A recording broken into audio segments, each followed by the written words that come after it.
Well, guys, here is a 42-inch Encon Hugger ceiling fan. I'm not exactly sure what the model name is, so if anybody knows, feel free to let me know in the comments box below. I got this fan from the Restore for $30, which I only paid that much because it's in really good condition. The brass is almost immaculate condition. The blades aren't too messed up either. These are two-tone finished blades. There is a rosewood finish as seen in the video, or there's the black with the gold stripes on the end. I like either one of those finishes. I will do a video of the other side of the blades too, because I really like that finish as well. So, yeah. I've been wanting one of these Encon 42-inch fans for a long time with this style of light shade, but now I have one. So, this fan is a model number, I'm trying to think, I think it's CP-42 series. So maybe that'll help some of you guys out there. Tell me what the model name is, because I know that Encon is really good with giving out model names and stuff. So I suspect this one probably has one, but I've looked on the internet and it looks like this fan is not a super common one. I'm having a hunch that maybe this is the ancestor to the chili pepper fan, which was produced in the mid-90s. This fan right here, as you can see, it's from April of 1990, so it's 35 years old. And this fan has some bearing noise to it, which sometimes replacing the bearings goes well, but sometimes it doesn't.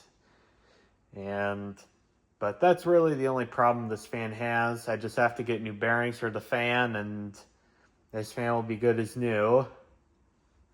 Without further ado, let's show you guys the fan. Here's the light.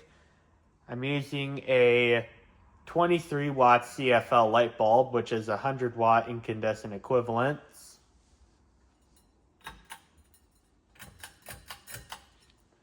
Here's low.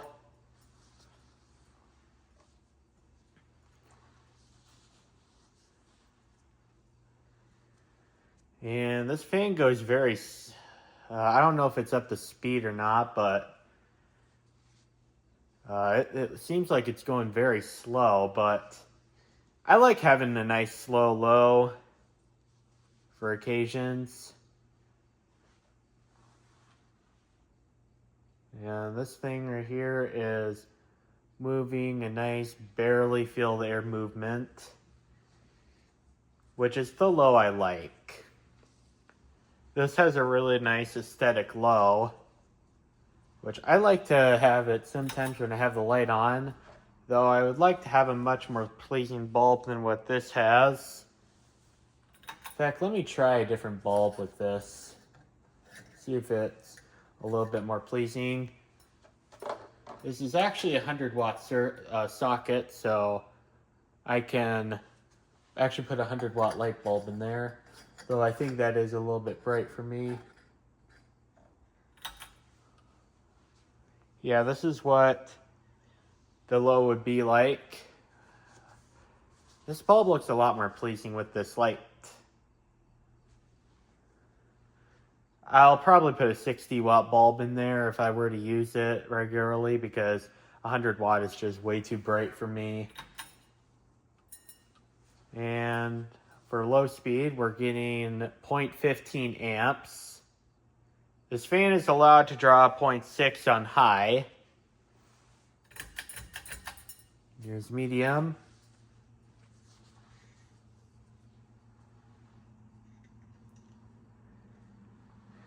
And you'll definitely hear the bearing noise in this fan in a little bit. It's especially bad on high speed.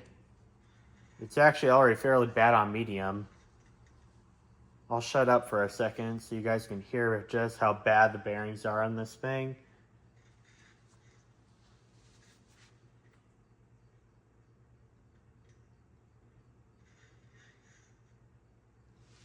Yeah, I don't know how well the camera is picking up that sound, but those bearings are definitely bad.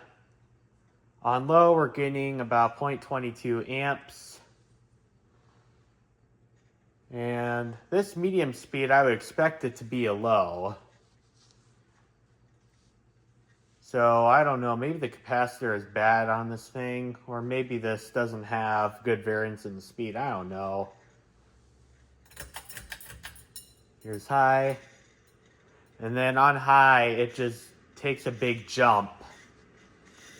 And here is that really bad bearing noise that I'm talking about.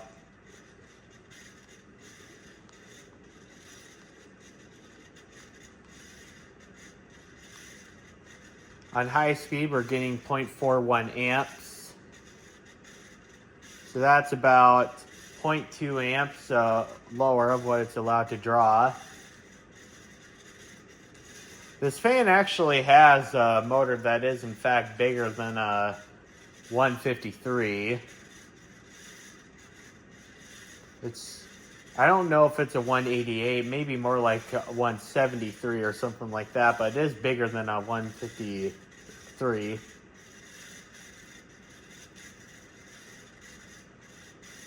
Man, these bearings are making such a racket. If I were to install this, this is not going in and installed in my house until these bearings are replaced. These bearings are so annoying.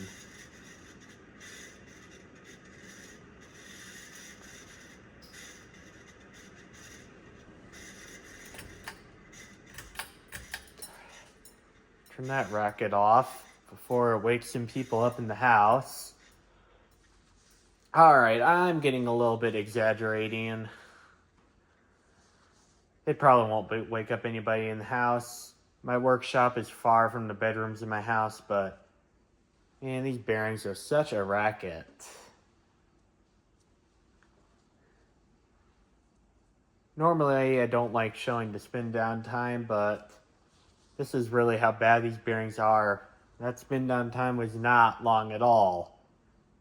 So, hopefully I'll be able to do a service video on removing the bearings and installing new ones. And I'll catch you guys up on the next one. Peace.